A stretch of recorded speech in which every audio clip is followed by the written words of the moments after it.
Bonjour à tous et bienvenue dans La Lettre Pro, le podcast IA. Je suis Brulatour, le rédacteur en chef de La Lettre Pro. Aujourd'hui, nous allons explorer les dernières nouvelles du monde de la radio et du podcast. Voici les titres du jour. Énergie Belgique célèbre les covers, Martinique, la première recrue de ses voix estivales, Énergie Global garantit de toucher 1 million d'auditeurs digitaux uniques, le MAG 170 met en avant le DAB+, qui révolutionne nos ondes, les moins de 35 ans plébiscitent le livre audio, la 5G continue de s'étendre en France, 2 nouvelles études d'audience radio de médiamétrie en avril, l'usage hybride audio/vidéo s'impose chez les auditeurs de podcast et Pyrénées FM étend sa voix jusqu'à Andorre-la-Vieille. Commençons par Énergie Belgique qui a célébré le Energy Cover Day. Depuis 2018, Énergie consacre une journée entière aux reprises musicales, mettant en lumière des artistes qui revisitent des morceaux bien connus.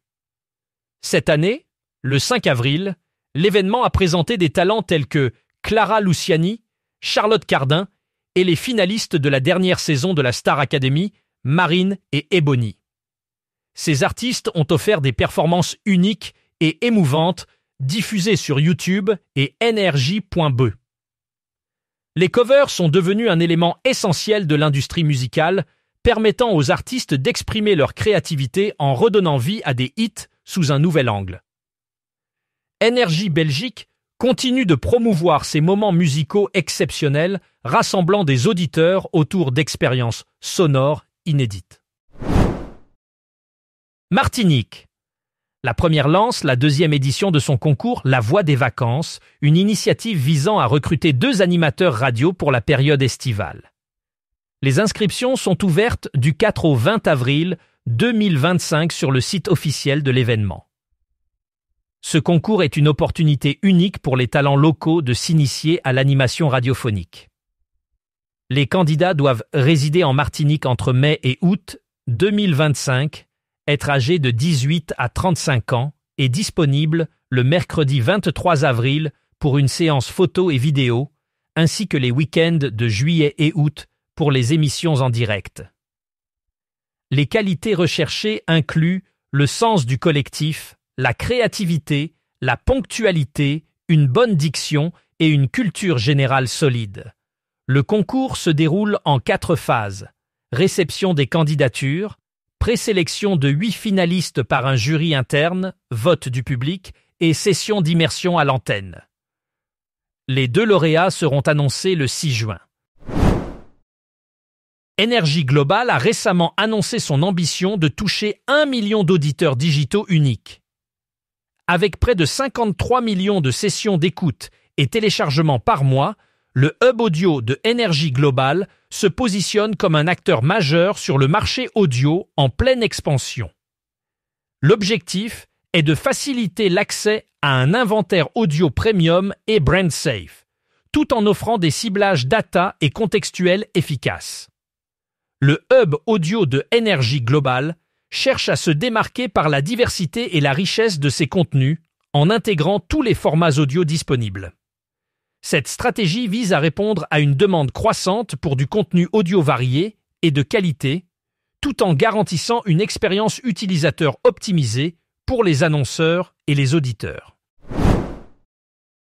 Le DAB+ est en train de révolutionner le paysage radiophonique en France.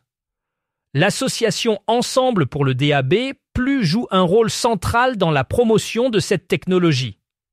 Avec un programme ambitieux, l'association vise à sensibiliser le public et les professionnels aux avantages du DAB+, qui offre une qualité sonore supérieure et une meilleure couverture.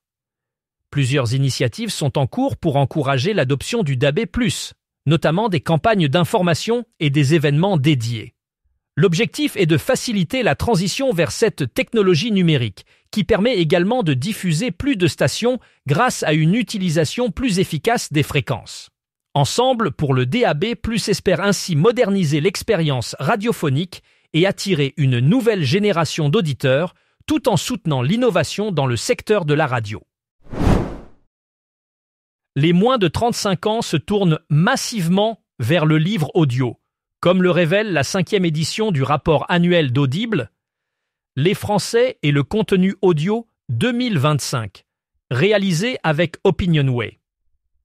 Ce rapport met en lumière une véritable transformation des habitudes de consommation audio chez les jeunes adultes.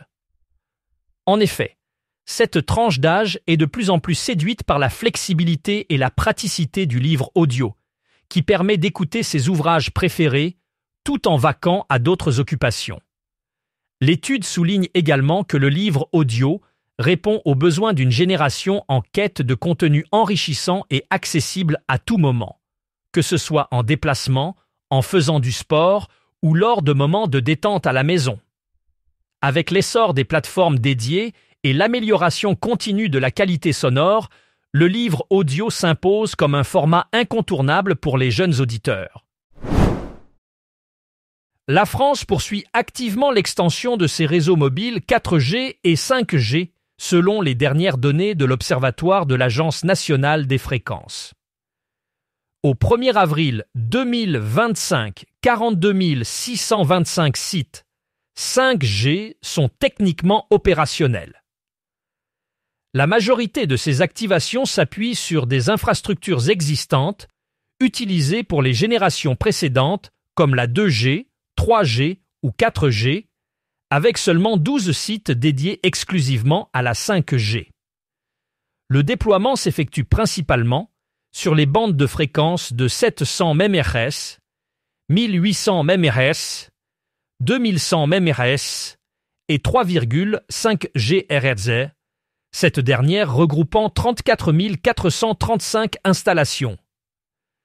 Par ailleurs, la 4G continue de croître avec 69 925 sites autorisés en France, dont 60 et 1 722 en service.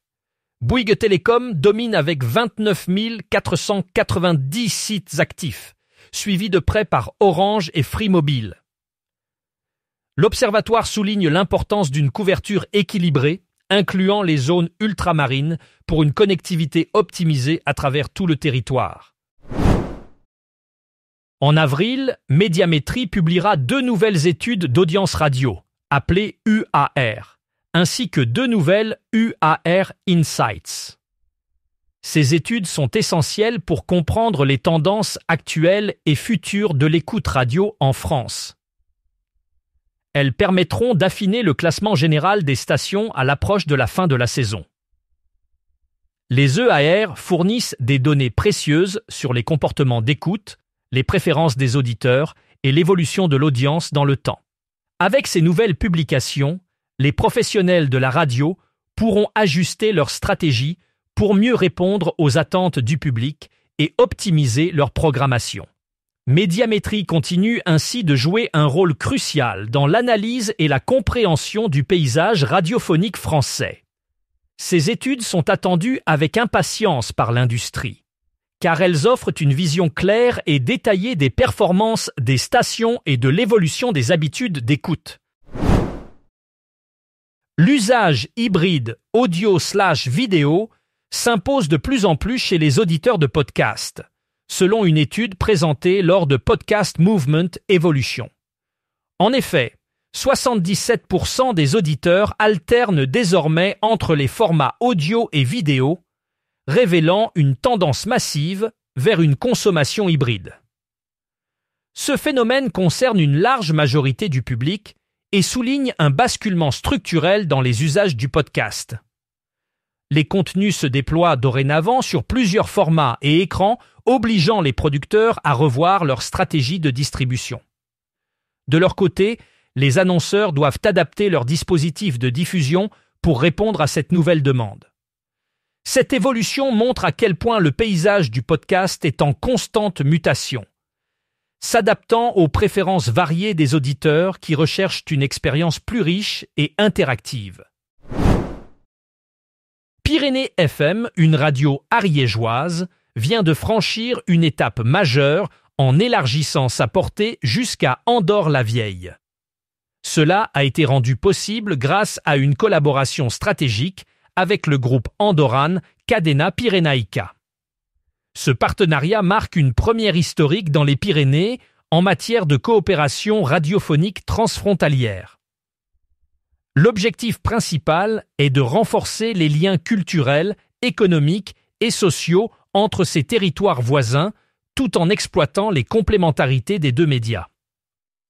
Grâce à cette alliance, Pyrénées FM et Cadena Pirenaica espèrent offrir une programmation enrichie et diversifiée pour les auditeurs des deux côtés de la frontière. Cette initiative promet d'améliorer la connectivité et d'élargir l'audience de Pyrénées FM, tout en célébrant la richesse culturelle des Pyrénées. C'est tout pour aujourd'hui dans La Lettre Pro, le podcast IA. Pour plus de détails sur ces sujets et bien d'autres, rendez-vous sur notre site lalettre.pro. Vous pouvez également vous abonner à notre newsletter quotidienne pour ne rien manquer de l'actualité professionnelle de la radio et du podcast. Merci de votre écoute et à bientôt pour un nouvel épisode.